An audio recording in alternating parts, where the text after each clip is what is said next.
Pregame.com.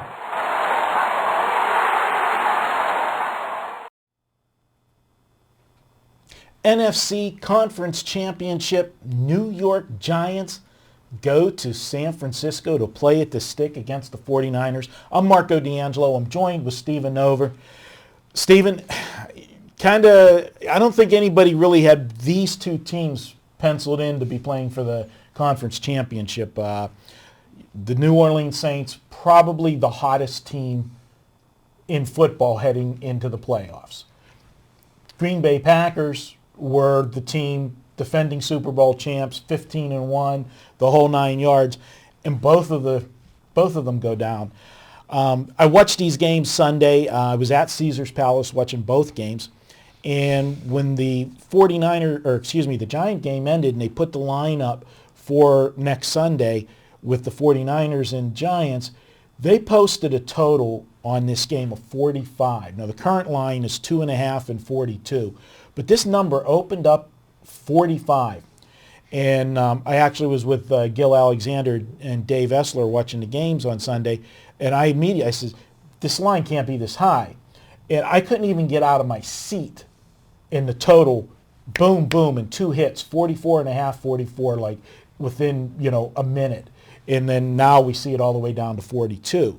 The wise guys spoke early. It's not, John Q. Public, we talk about, money when it's bet, early, late. I've always been of the premise that when you've got early money like that, it's the sharps getting ahead of the moves and making a position, because most average bettors, they don't have the bankroll to run to the window and put their money up on Sunday for the following Sunday. Mm-hmm. So with this line movement and everything, where are you at on this game? Well, I would agree with you, Marco, that 45 as an opening number was high on the total. But right now what we're working with is 42. Mm-hmm. So I don't think it's too difficult to ask these two teams each to put up 20 points. And if that were to be the case, we have an over here. I am on the over, not over 45, over 42. Now that's the number. Even at some places, Marco, it's 41.5 if you do some shopping. Mm-hmm. And perhaps the number, I don't see it going up. If anything, I see it going down because of possible bad weather. Now, I've stated that I like the over, and I do on this, and I don't think the weather forecast is, now I'm not a weatherman, but I don't think it's going to be as dire as some people are thinking. What I'm reading about is 40 to 50% chance of rain, temperatures though in the 50s, and the wind, which I regard as the most important aspect to totals with regard to weather, maybe at the most 9 to 10 miles per hour in that 6 to 9 mile per hour, which wouldn't be that bad. Now that's the weather report I'm getting. These can be tricky, these different weather reports. But I actually think if it's rain there, I think it actually could help the over, because I think it would hinder both teams' pass rush. A slow, sloggy field, soggy field would slow up the pass rush, which would be a plus to the over. But I have a feeling you like the other way. Well, I just think that last week, the reason I understand why they overcompensated and made this total 45 when they first opened it, because it was a knee-jerk reaction to last week's scores. You had both, teams involved in high-scoring games. Giants and the Packers were in a 37-20 game, and then, of course, we know the New Orleans game. The final 4 minutes of that game. My God, was it thrilling? 36-32. So you look at two high-scoring games, and you say, okay, well, moving forward to this week, they got to put a high total on. Plus, the Patriot game went way over. The one game that didn't go over should have. Right. The Ravens, they had 30 the Texans, but they had 30 Ravens, at the half. But the situation I'm looking at is you've got to handicap matchups and not, just prior scores. Because if you look at the games last week, they became high-scoring games by necessity. You had the San Francisco was not going to shut down the Saints offense. The Saints offense has way too many weapons. They were going to get their points. So San Francisco had to score points in that game to win. They weren't going to win a 17-14 ball game. We knew that going in. Same way with the Green Bay Packers. The Packer defense is bad. Let's face it. They have played poorly all year, but they've got an offense that can outscore most teams. The Giants, although they do have a good defense, they're not good enough to totally stop a team like that. They know they had to score points. So I think we talk about it in basketball, tempo. Some teams are a half-court team, Yeah. some are run and gun. Well, these two teams, if they were basketball teams, the opponents that the Giants and the 49ers played last week, they were fast break teams. They like to put the ball up in the air. They like to score. They've got a lot of weapons to use.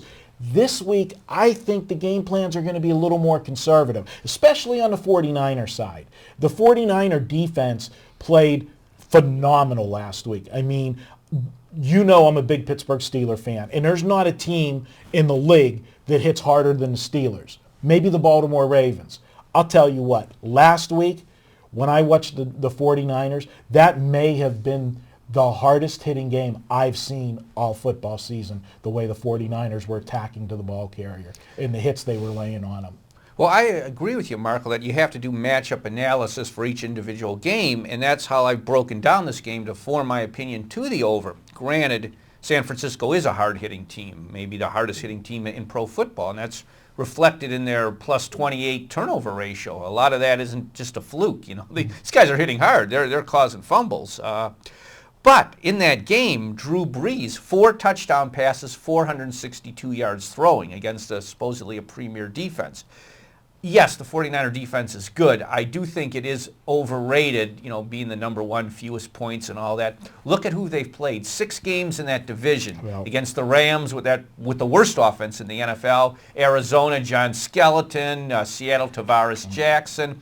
The times, Marco, that they've gone up against elite quarterbacks this year, and there hasn't been too many. They went up against Michael Vick. He threw 416 yards and 2 touchdowns. Went up against Tony Romo. He had 345 yards passing and 2 touchdowns. We might debate if he's a premier quarterback, but he got the yardage. Well, he's good. He's better than most quarterbacks. Matthew Stafford, they went up against him, 293 yards passing and 2 touchdowns. And Eli Manning, in the first game that they played, he had over 300 yards passing and a couple touchdowns. That game was 27-20, so there's 47 points right there. 49ers won that game. No Ahmad Bradshaw for the Giants. He's going to play in this game. Do I think he could, have a 100-yard game against the Niners? No, they're going to stop him. But at least he's their top running back. He gives them the threat, sets up Eli Manning's play action. I do think the Giants are weaker than perceived with their pass defense. I think Eli Manning is, if he's not an elite quarterback, he's darn close to it. He's riding a hot hand. I love Victor Cruz and Hakeem Nicks. I think they're the best wide receiving tandem in the NFL this year. The statistics would back me up on that. So I see them scoring, and I see the Niners, Alex Smith, off his best game ever in his career. I think the Giants, yes, great pass rushing front 4. Their back 8 is weak, especially their secondary. You can throw on these guys. I agree with you. Eli Manning's had his best. I think this has been his best football season. This year. Definitely, yes. And Victor Cruz has been his go-to guy. When they need a big play, 3rd and long or whatever, that's been his security blanket. You mentioned Alex Smith, and my question on Alex Smith is this.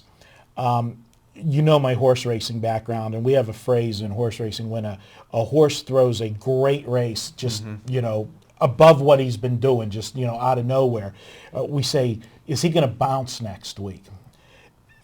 Alex Smith, there's no question, that was his coming out party last week. What he did with those 2 drives in the 4th quarter, he amazed me. When he did it the first time, I said, good for him. He finally, he's got, well, 1, I had the Niners, but 2, it was like, this guy's been much maligned, his whole career, and to do that once the 49ers finally took the lead, and march him down the field, I said, good for him. And then what happens? Drew Brees goes right back down the field, and I'm like, I didn't think he could do it a second time. And he got a lot of respect from me on the second drive.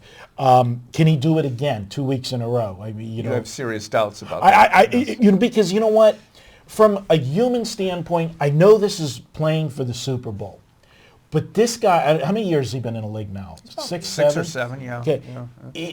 This guy has been bashed the whole time. And he's had a lot of different offensive coordinators, in the coaching carousel in San Francisco and everything. But to finally get that monkey off your back where everybody tell you, you couldn't do it and this and that, just, don't drive the bus. Just don't, don't wreck it. And to have that kind of game, it's almost like, in college basketball, whenever there's a big upset, and we call it storm the floor, whenever how we say that team's going to be flat the next week. Yeah. I got some concerns that it worries me about Alex Smith. Yeah, no, justified. He has yet to throw for 300 yards in a game this season. This was the year of the quarterback. Right. But he's never been really asked to win games. This was the first time he was really asked to do that. And there was some great play calling by the Niners, and he executed to his credit. Vernon Davis, monster. I do think the Giants take him away, though, but it sets up other things. You might see more of a presence from Frank Gore here. And Michael Crabtree's got to catch balls. He just too many drops. Yeah. It's a plus if Ted Ginn can play because he's a very dangerous special teams guy, both kickoffs and punts. So as an over player in this game, I'm hoping he's I think you've been on the wrong side of one a couple times this year whenever the over-under was a stone-cold under and the special teams turned it, I think it was against Seattle. Yeah, twice. Kickoff and punt. Yeah. Well, let me tell you, though, also about Alex Smith is Giants, great pass rush. Perhaps it's going to be slowed by wet weather possibility. But Alex Smith is mobile. Aaron Rodgers against the Giants, 66 yards rushing on 7 carries. Mm-hmm. So they have to, contain, Alex Smith. He can run out of the pocket. He can make some things go. He surprised everybody on that sweep. That was a great call. That was a great call. And the Giants secondary, Marco, is weak. To their credit, they played well against Green Bay, but Green Bay just missed some wide open receivers, and it is not a good secondary. It's been protected by their front four. So Alex Smith doesn't have to be that great to put up numbers and points. And Marco, we're just asking each team to get 20 points. Is that too hard? 2 touchdowns and 2 field goals? And since it's such a short point spread, let's say they each get 20, bam, we're in overtime and we got the win then. If we're talking 42, which is what I'm working with. Well, I can't totally disagree with you, but I can't buy on 100%. But you're making the pick on this one. You're going to go with the over in the game. I just would have really loved grabbing that 45 on Sunday. I should have put that White Russian down and got in line instead of waiting for him to post it and been in line. But your projected score in this game? I'll call it Giants 27, San Francisco 23. All right, it's Steven's play. He's going to take the over on Sunday. I'm passing on the game right now. I kind of lean a little bit to the under. I think it's going to be a little bit more of a defensive game, but weather conditions can change that for sure on Sunday, so I'll be waiting to make my final decision on Sunday. We're going to make the coupon in this one for you since we got the football game. We got a lot of viewers watching the football. Since Steven's going with the over, let's go over. Well, let's go Nover. It's kind of like over.